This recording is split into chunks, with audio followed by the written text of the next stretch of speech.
ಸ್ನೇಹಿತರೆ, ಇಂದು ನಾನು ನಿಮಗೆ ಹೇಳಕ್ ಹೋಗ್ತಿರೋ ಕತೆ ಸಾವಿರಾರು ವರ್ಷಗಳ ಹಿಂದಿನ ಒಂದು ಅದ್ಭುತ ದೈವಿಕ ಘಟನೆ.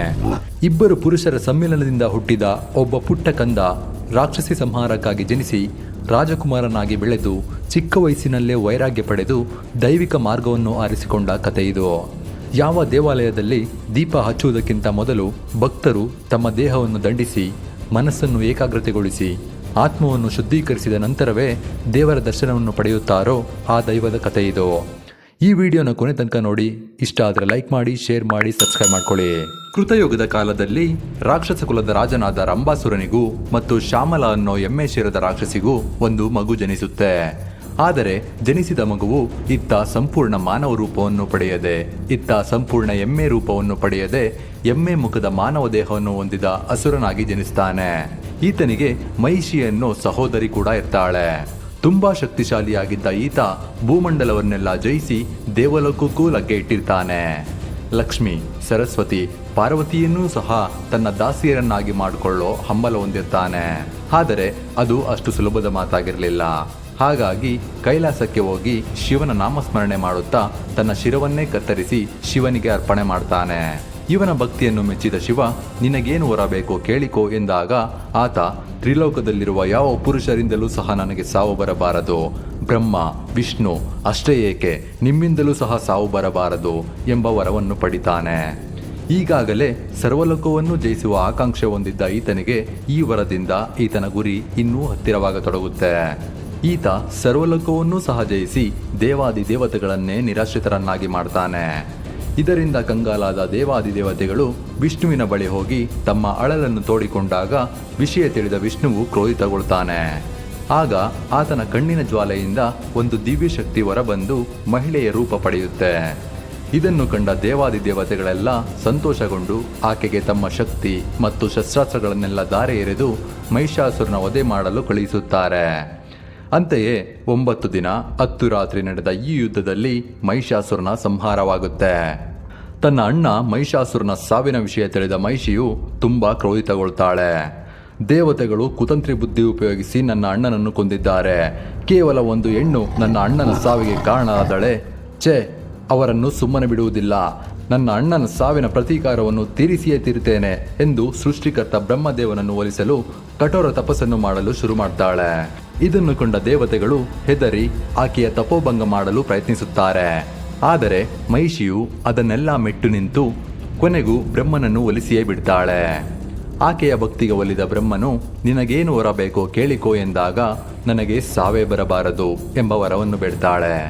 ಆದರೆ ಬ್ರಹ್ಮ, ಅದು ಸೃಷ್ಟಿಗೆ ವಿರುದ್ಧವಾದ ಕೋರಿಕೆ, ಈ ವರವನ್ನು ನಾನು ಕರುಣಿಸಲಾರೆ, ಬೇರೆ ವರವನ್ನು ಬೇಡಿಕೋ ಎಂದಾಗ ಮಹಿಷಿಯು ತನ್ನ ಚತುರತೆಯನ್ನು ಉಪಯೋಗಿಸಿ ಹರಿಹರರ ಸಮಾಗಮದಿಂದ ಜನಿಸಿದ ಮಗುವಿನಿಂದ ಮಾತ್ರ ನನಗೆ ಸಾವು ಬರಬೇಕು ಎಂದು ಕೇಳಿಕೊಳ್ತಾಳೆ. ಕಂಗಾಲಾದ ಬ್ರಹ್ಮನು ಬೇರೆ ದಾರಿ ಕಾಣದೆ ತಥಾಸ್ತು ಅಂದೇ ಬಿಡ್ತಾನೆ. ಶಿವ ಮತ್ತು ವಿಷ್ಣು ಇಬ್ಬರೂ ಪುರುಷರು, ಇವರಿಗೆ ಸಂತಾನ ಪ್ರಾಪ್ತಿಯಾಗಲು ಸಾಧ್ಯವಿಲ್ಲ.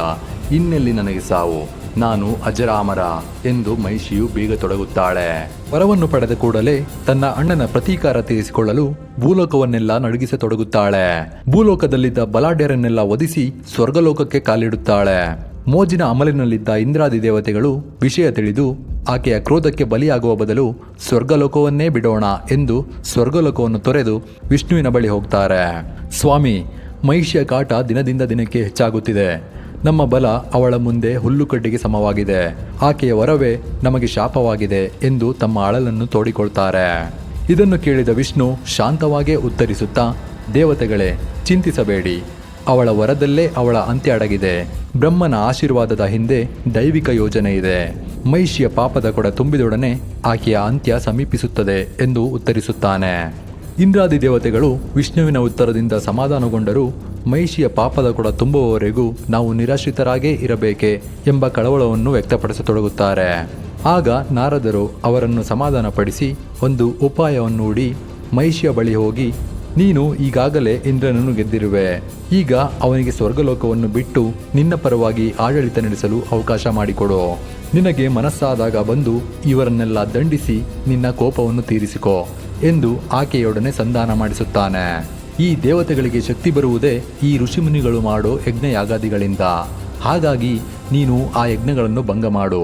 ಆಗ ಇವರೆಲ್ಲ ಶಕ್ತಿಹೀನರಾಗಿ ಕೊನೆಯವರೆಗೂ ನಿನ್ನ ಕಾಲಡಿಯೇ ಇರುತ್ತಾರೆ ಎಂದು ತಿಳಿಸುತ್ತಾನೆ. ಋಷಿಮುನಿಗಳ ಯಜ್ಞಕ್ಕೆ ಭಂಗ ತಂದರೆ ಈಕೆಯ ಪಾಪದ ಕೊಡ ಬೇಗನೆ ತುಂಬಿ ಆಕೆಯ ಅಂತ್ಯ ಸಮೀಪಿಸುತ್ತದೆ ಎಂಬುದು ನಾರದರ ಹುನ್ನಾರವಾಗಿರುತ್ತೆ. ಈ ನಾರದರ ಸಂಚನ್ನು ಅರಿಯದ ಮಹಿಷಿ ಆತನ ಜಾಲಕ್ಕೆ ಬಿದ್ದು ಇತ್ತ ಯಜ್ಞಯಾಗಾದಿಗಳಿಗೆ ಭಂಗ ತರುತ್ತಾ ಋಷಿಮುನಿಗಳನ್ನು ಸಾಯಿಸುತ್ತಾ ಅಹಂಕಾರದಿಂದ ಮೆರೆಯತೊಡಗುತ್ತಾಳೆ.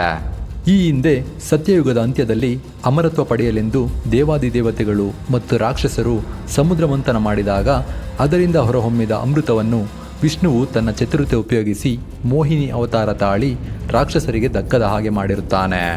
ಅಂತೆಯೇ ಈ ಬಾರಿಯೂ ಸಹ ಪರಶಿವನು ಧ್ಯಾನಮಗ್ನನಾಗಿದ್ದಾಗ ವಿಷ್ಣುವು ಮೋಹಿನಿ ಅವತಾರ ತಾಳಿ ಶಿವನನ್ನು ಮೋಹಿಸುತ್ತಾನೆ.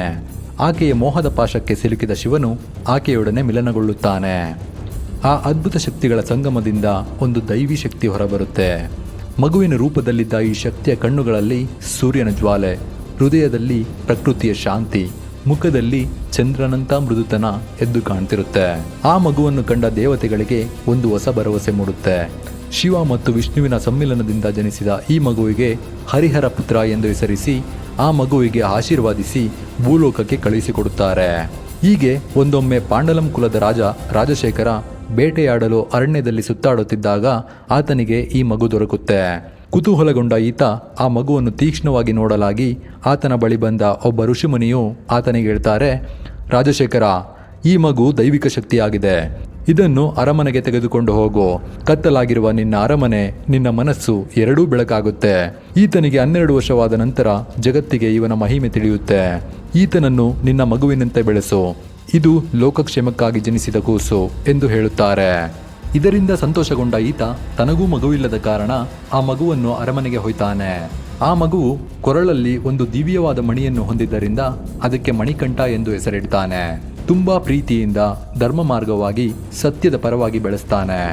ಹೀಗೆ ಮುಂದುವರಿಯುತ್ತಾ ರಾಜಶೇಖರನಿಗೂ ಸಹ ಒಂದು ಮಗು ಜನಿಸುತ್ತೆ. ಇಬ್ಬರೂ ಮಕ್ಕಳು ಒಡ ಹುಟ್ಟಿದ ಸಹೋದರರಂತೆ ಅನ್ಯೂನ್ಯವಾಗಿ ಬೆಳೆಯತೊಡಗುತ್ತಾರೆ.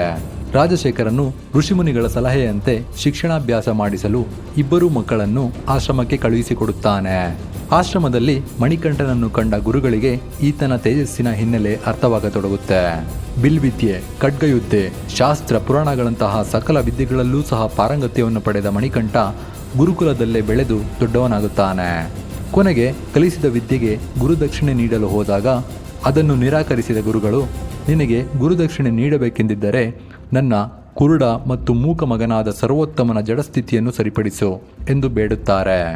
ಆಗ ಪರಶಿವನು ಮಣಿಕಂಠನ ರೂಪ ತಾಳಿ ಸರ್ವೋತ್ತಮನ ಕನಸಿನಲ್ಲಿ ಬಂದು ಓಂಕಾರ ನುಡಿಯುವಂತೆ ಆದೇಶಿಸುತ್ತಾರೆ. ಕನಸಿನಲ್ಲಿ ಓಂಕಾರ ನುಡಿಯುತ್ತಾ ನುಡಿಯುತ್ತಾ ಈತನಿಗೆ ಕಂಠ ಪ್ರಾಪ್ತಿಯಾಗುತ್ತೆ. ಕನಸಿನಿಂದ ಎಚ್ಚೆತ್ತು ಕಣ್ಣು ಬಿಟ್ಟರೆ ಈತನಿಗೆ ದೃಷ್ಟಿದೋಷವೂ ಗುಣಮುಖವಾಗಿರುತ್ತೆ. ಇದನ್ನೆಲ್ಲ ಗಮನಿಸಿದ ಗುರುಗಳಿಗೆ ಪರಮಾನಂದವಾಗಿ ಮಣಿಕಂಠನ ಗುರುದಕ್ಷಿಣೆಯಿಂದ ತೃಪ್ತಿಯಾಗತೊಡಗುತ್ತೆ. ಇತ್ತ ಸಕಲ ವಿದ್ಯೆಗಳನ್ನೆಲ್ಲ ಕರಗತ ಮಾಡಿಕೊಂಡಿದ್ದ ಮಣಿಕಂಠನಿಗೆ ರಾಜ್ಯದ ಪಟ್ಟಾಭಿಷೇಕ ಮಾಡಲು ತೀರ್ಮಾನಿಸಲಾಗಿರುತ್ತೆ. ಆದರೆ ಆಸ್ಥಾನದಲ್ಲಿದ್ದ ಒಬ್ಬ ಕುತಂತ್ರಿ ಮಂತ್ರಿಯು ರಾಣಿಯ ತಲೆ ಕೆಡಿಸಿ, ಈತ ನಿಮ್ಮ ಮಗನೇ ಇರಬಹುದು, ಆದರೆ ನಿಮಗುಟ್ಟಿದ ಮಗನಲ್ಲ. ಈಗ ಈತನನ್ನು ಪಟ್ಟಕ್ಕೇರಿಸಿದರೆ ನಿಮಗುಟ್ಟಿದ ಮಗುವಿನ ಕಥೆ ಏನೋ? ಆತನಿಗೆ ಅನ್ಯಾಯವಾಗುವುದಿಲ್ಲವೇ? ಪಟ್ಟಕ್ಕೇರಿದ ಮೇಲೆ ಸ್ಥಾನವನ್ನು ಉಳಿಸಿಕೊಳ್ಳಲು ಆತ ನಿಮ್ಮ ಮಗನನ್ನೇ ಸಾಯಿಸುವ ಸಂಭವವೂ ಸಹ ಇರುತ್ತದೆ ಎಂದು ರಾಣಿಯ ತಲೆಯಲ್ಲಿ ವಿಷವನ್ನು ತುಂಬುತ್ತಾನೆ. ಇದರಿಂದ ಕಂಗಾಲಾದ ರಾಣಿಯು ಈ ಪಟ್ಟಾಭಿಷೇಕವನ್ನು ತಪ್ಪಿಸಲು ತನಗೆ ಹುಷಾರಿಲ್ಲದ ಹಾಗೆ ನಾಟಕವಾಡುತ್ತಾಳೆ. ಈ ರೋಗವನ್ನು ನಿವಾರಿಸುವ ಮದ್ದನ್ನು ಹುಲಿಯ ಹಾಲಿನೊಡನೆ ಮಾತ್ರ ಸೇವಿಸಬೇಕು ಎಂದು ಹೇಳಿಸುತ್ತಾಳೆ. ಮಣಿಕಂಠನನ್ನು ಕಾಡಿಗೆ ಹಟ್ಟಿ ಹುಲಿಯ ಬಾಯಿಗೆ ಆಹಾರವಾಗುವಂತೆ ಮಾಡುವುದು ಆಕೆಯ ಉಪಾಯವಾಗಿರುತ್ತೆ. ಇದನ್ನರಿಯದ ಮಣಿಕಂಠ ತನ್ನ ತಾಯಿ ಗುಣಮುಖವಾಗುವವರೆಗೂ ನಾನು ಪಟ್ಟಕ್ಕೇರುವುದಿಲ್ಲ ಎಂದು ಶಪಥ ಮಾಡಿ ಹುಲಿಯ ಹಾಲನ್ನು ತರಲು ಕಾಡಿಗೆ ಪ್ರಯಾಣ ಬೆಳೆಸ್ತಾನೆ. ರಾಜ ಎಷ್ಟೇ ತಡೆದರೂ ಸಹ ಮಣಿಕಂಠ ಒಪ್ಪುವುದಿಲ್ಲ.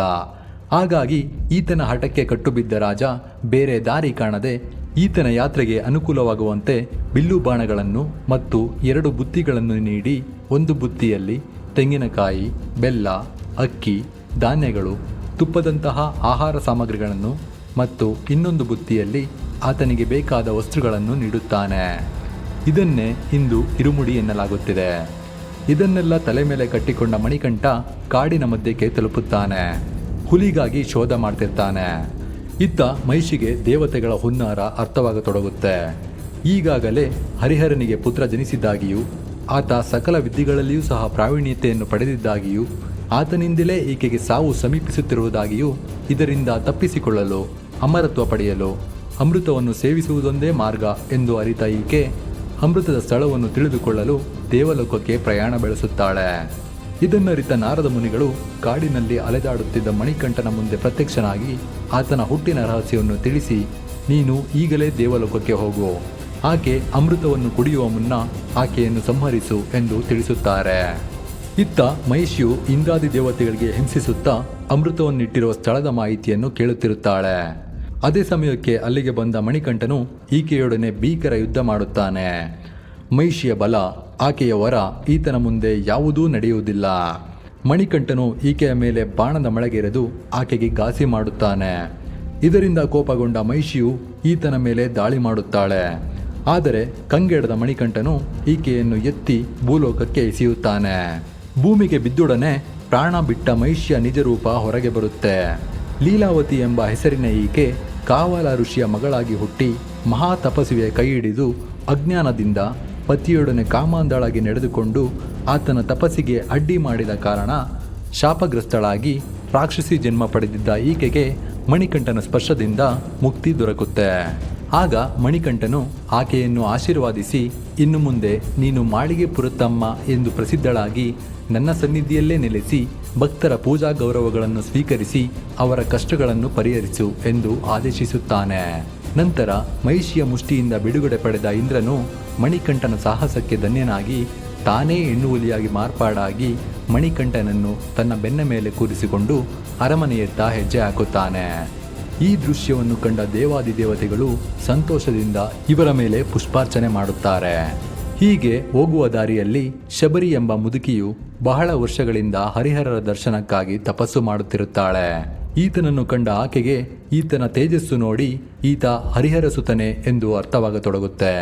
ಆತನಿಗೆ ನಮಸ್ಕರಿಸಿದ ಈಕೆ ಆತನನ್ನು ಅಯ್ಯಪ್ಪ ಎಂದು ಕರೆದು 18 ಬಾರಿ ಪ್ರದಕ್ಷಿಣೆ ಮಾಡಿ, ಇಷ್ಟು ವರ್ಷಗಳ ನನ್ನ ತಪಸ್ಸು ಈಗ ಫಲಿಸಿತು, ನನಗೆ ಹರಿಹರ ಸುತನ ದರ್ಶನವಾಯಿತು, ನನ್ನ ಜನ್ಮ ಸಾರ್ಥಕವಾಯಿತು, ಇಂದು ನಾನು ಧನ್ಯಳಾದೆ, ಈಗ ನನಗೆ ಸಾವು ಪ್ರಾಪ್ತಿಯಾಗಲಿ ಎಂದು ಬೇಡಿಕೊಳ್ಳುತ್ತಾಳೆ. ಆಗ ಮಣಿಕಂಠ ಆಕೆಯನ್ನು ಆಶೀರ್ವಾದಿಸಿ, ನಿನ್ನ ಸಕಲ ಇಷ್ಟಾರ್ಥಗಳೆಲ್ಲ ಸಿದ್ಧಿಸಲಿ, ನೀನು ತಪಸ್ಸು ಮಾಡಿದ ಈ ಸ್ಥಳ ಶಬರಿಮಲೆಯೆಂದೇ ಪ್ರಸಿದ್ಧಿಯಾಗಲಿ ಎಂದು ಆಶೀರ್ವಾದಿಸುತ್ತಾನೆ. ಆಗ ಶಬರಿಯು, ನೀನು ಅನವರತ ಈ ಗಿರಿಯಲ್ಲಿಯೇ ನೆಲೆಸಬೇಕು, ಶರಣು ಎಂದು ಬಂದವರ ಕಷ್ಟಗಳನ್ನು ನಿವಾರಿಸಿ ನೆಮ್ಮದಿ ಕೊಡಬೇಕು ತಂದೆ ಎಂದು ಬೇಡುತ್ತಾಳೆ. ಆಕೆಯ ಭಕ್ತಿಗೆ ಮೆಚ್ಚಿದ ಮಣಿಕಂಠನು, ನಿನ್ನಿಷ್ಟದಂತೆಯೇ ಆಗಲಿ, ನಾನು ಇಲ್ಲೇ ನೆಲೆಸುವೆ, ನನ್ನ ಮಂದಿರಕ್ಕೆ 18 ಮೆಟ್ಟಿಲುಗಳಿದ್ದು ಅವು 18 ಸಿದ್ಧಿಗಳ ಸಂಕೇತವಾಗಲಿ. ಬರುವ ಭಕ್ತರು ಪ್ರತಿ ವರ್ಷ ಒಂದೊಂದು ಸಿದ್ಧಿಯನ್ನು ಪಡೆದು 18 ವರ್ಷಗಳು ನಿರಂತರವಾಗಿ ನನ್ನ ಸ್ಥಾನಕ್ಕೆ ಬರುವವರು ಸಿದ್ಧಪುರುಷರಾಗಿ ಮೋಕ್ಷವನ್ನು ಪಡೆಯುವರು ಎಂದು ತಿಳಿಸಿ ಹುಲಿಯನ್ನು ಏರಿ ಅರಮನೆಯತ್ತ ನಡೆಯುತ್ತಾನೆ. ಈ ಮಹಾನ್ ದೃಶ್ಯವನ್ನು ಕಂಡ ಮಂತ್ರಿ ಮತ್ತು ರಾಣಿಯು ತಮ್ಮ ತಪ್ಪನ್ನು ಒಪ್ಪಿಕೊಂಡು, ನಮಗೆ ಜನಿಸಿದ ಪುತ್ರನಿಗೆ ಪಟ್ಟಾಭಿಷೇಕ ಮಾಡಿಸಬೇಕೆಂದು ಹೀಗೆ ಮಾಡಿದೆ, ಆದರೆ ನಮ್ಮ ಮಣಿಕಂಠ ಆತನ ಪ್ರಾಣವನ್ನೂ ಲೆಕ್ಕಿಸದೆ ಕಾಡಿಗೆ ಹೋಗಿ ಹುಲಿಯನ್ನು ಕರೆತಂದಿರುವನು, ಆತನ ಮುಂದೆ ನಾವು ಚಿಕ್ಕವರಾದೆವು ಎಂದು ತಮ್ಮ ಅಳಲನ್ನು ತೋಡಿಕೊಳ್ಳುತ್ತಾರೆ. ಆಗ ಮಣಿಕಂಠನು ಆಕೆಯನ್ನು ಸಮಾಧಾನಪಡಿಸಿ, ಅಮ್ಮ, ಇದು ನಿನ್ನ ತಪ್ಪಲ್ಲ, ಇದು ದೇವರ ಇಚ್ಛೆ, ನಿಮ್ಮ ಮುಖಾಂತರ ನನಗೆ ನನ್ನ ಜನ್ಮದ ರಹಸ್ಯ ತಿಳಿಯಿತು, ನನ್ನ ಕರ್ತವ್ಯ ಮುಗಿಯಿತು, ನನಗೆ ರಾಜ್ಯವನ್ನಾಳುವ ಯಾವುದೇ ಹಂಬಲವಿಲ್ಲ, ಅದು ನನ್ನ ಕರ್ತವ್ಯವೂ ಅಲ್ಲ. ನನ್ನ ತಮ್ಮನಿಗೆ ಪಟ್ಟಾಭಿಷೇಕ ಮಾಡಿ ಆತನನ್ನು ಸಿಂಹಾಸನದ ಮೇಲೆ ಕೂರಿಸಿ ಆನಂದ ಪಡಿ, ಲೋಕೋದ್ಧಾರವೇ ನನ್ನ ಕರ್ತವ್ಯ ಎಂದು ವೈರಾಗ್ಯವನ್ನು ಪಡೆದು ಶಬರಿಗೆ ಕೊಟ್ಟ ಮಾತಿನಂತೆ ನಾನು ಶಬರಿಮಲೆಯಲ್ಲೇ ನೆಲೆಸುವೆ ಎಂದು ಹೇಳುತ್ತಾ ತನ್ನ ತಂದೆಯನ್ನು ಕರೆದು, ಅಪ್ಪಾಜಿ, ನಾನು ಬಿಡುವ ಬಾಣ ಎಲ್ಲಿ ಬೀಳುವುದೋ ಅಲ್ಲಿ ನನ್ನ ಮಂದಿರ ಕಟ್ಟಿಸಿ, ಅಲ್ಲಿಗೆ ಪರಶುರಾಮರು ಬರುವರು, ನನ್ನ ಪ್ರತಿಮೆಯನ್ನು ಪ್ರತಿಷ್ಠಾಪನೆ ಮಾಡುವರು, ನೀವು ನನ್ನ ಮಂದಿರಕ್ಕೆ 18 ಮೆಟ್ಟಿಲುಗಳನ್ನು ಕಟ್ಟಿಸಿ, ನಾನು ಅಲ್ಲೇ ನೆಲೆಯಿರುತ್ತೇನೆ ಎಂದು ತಿಳಿಸಿದನಂತೆ. ಆಗ ಅವನ ತಂದೆ ಅಳುತ್ತಾ, ನಿನ್ನ ಪಟ್ಟಾಭಿಷೇಕ ಮಾಡಿ ನೀನು ರಾಜ್ಯಭಾರ ಮಾಡುವುದನ್ನು ಕಣ್ತುಂಬಿಕೊಳ್ಳಬೇಕೆಂದಿದ್ದೆ, ನನ್ನ ಕನಸು ಭಗ್ನವಾಯಿತೆ ಎಂದು ದುಃಖವನ್ನು ವ್ಯಕ್ತಪಡಿಸುತ್ತಾರೆ. ಆಗ ಮಣಿಕಂಠನು ಆತನ ತಂದೆಯನ್ನು ಸಮಾಧಾನ ಮಾಡಿ, ಪ್ರತಿ ವರ್ಷವೂ ಮಕರ ಸಂಕ್ರಾಂತಿಯ ದಿನ ನೀವು ನನಗಾಗಿ ಮಾಡಿಸಿದ ಆಭರಣಗಳನ್ನು ನನ್ನ ಪ್ರತಿಮೆಗೆ ಅಲಂಕರಿಸಿ ಅದನ್ನೇ ನನ್ನ ಪಟ್ಟಾಭಿಷೇಕ ಅಂದುಕೊಂಡು ಸಂತೋಷಪಡಿ ಎಂದು ತಿಳಿಸಿದರಂತೆ. ಇದರಿಂದ ಸಂತೋಷಗೊಂಡ ರಾಜಶೇಖರನು ಆತನು ಬಿಟ್ಟ ಬಾಣದ ಸ್ಥಳದಲ್ಲಿ ಆತನಿಗೆ ಗುಡಿ ಕಟ್ಟಿಸಿ ಪೂಜಿಸತೊಡಗುತ್ತಾನೆ. ಈಗ ಅದೇ ಸ್ಥಳವೇ ಶಬರಿಮಲೆಯಾಗಿ ಮಣಿಕಂಠನು ಅಯ್ಯಪ್ಪ ಸ್ವಾಮಿಯಾಗಿ ತನ್ನ ಭಕ್ತರಿಂದ ಆರಾಧಿಸಲ್ಪಡುತ್ತಿದ್ದಾರೆ. ಸ್ನೇಹಿತರೆ, ನೋಡಿದ್ರಲ್ಲ, ಇದೇ ನಿಮ್ಮ ಮೆಚ್ಚಿನ ಅಯ್ಯಪ್ಪ ಸ್ವಾಮಿಯ ಜನ್ಮದ ರಹಸ್ಯ. ಮುಂದಿನ ವಿಡಿಯೋದಲ್ಲಿ ಶಬರಿಮಲೆಗೆ ಬರುವ ಭಕ್ತರು ಕಪ್ಪು ಬಟ್ಟೆಯನ್ನೇ ಯಾಕೆ ಧರಿಸಬೇಕು, ಇರುಮುಡಿಯನ್ನು ಯಾಕೆ ಎಲ್ಲೆಂದರಲ್ಲಿ ಕೆಳಗಿಳಿಸಬಾರದು, ಗುರುಸ್ವಾಮಿ ಆಗೋಕೆ ಏನೆಲ್ಲ ಮಾಡಬೇಕು ಮತ್ತು ಅಯ್ಯಪ್ಪ ಸ್ವಾಮಿ ಈ ಭಂಗಿಯಲ್ಲೇ ಕುಳಿತು ಆಶೀರ್ವಾದಿಸೋದು ಯಾಕೆ, ಸಂಪೂರ್ಣ ಸಿದ್ಧಿಯನ್ನು ಪಡೆಯಲು ಎಷ್ಟು ದಿನ ಮಾಲೆ ಧರಿಸಬೇಕು, ಮಕರ ಸಂಕ್ರಾಂತಿಯಂದು ಶಬರಿಮಲೆಯಲ್ಲಿ ಜ್ಯೋತಿ ಕಾಣೋದು ನಿಜಾನಾ, ಅದರ ಹಿಂದಿನ ಅಸಲಿ ಸತ್ಯವೇನು ಎಂದು ತಿಳಿಸ್ತೀನಿ. ಈ ವಿಡಿಯೋ ನಿಮ್ಗೆ ಇಷ್ಟ ಆಗಿದ್ರೆ ಇದಕ್ಕೊಂದು ಲೈಕ್ ಕೊಟ್ಟು ಶೇರ್ ಮಾಡಿ ಸಬ್ಸ್ಕ್ರೈಬ್ ಮಾಡ್ಕೊಳ್ಳಿ. ನೀವೆಷ್ಟು ಸಾರಿ ಮಾಲೆ ಹಾಕಿದೀರಾ ಅಂತ ಕಮೆಂಟ್ ಮಾಡಿ ತಿಳಿಸಿ. ಕೆಳಗಡೆ ಹೈಪ್ ಬಟನ್ ಕಂಡ್ರೆ ಅದನ್ನ ಒತ್ತಿ ಈ ದೇವರ ಮಹತ್ವವನ್ನು ಎಲ್ಲರಿಗೂ ತಿಳಿಯುವಂತೆ ಮಾಡಿ. ನಮಸ್ತೆ.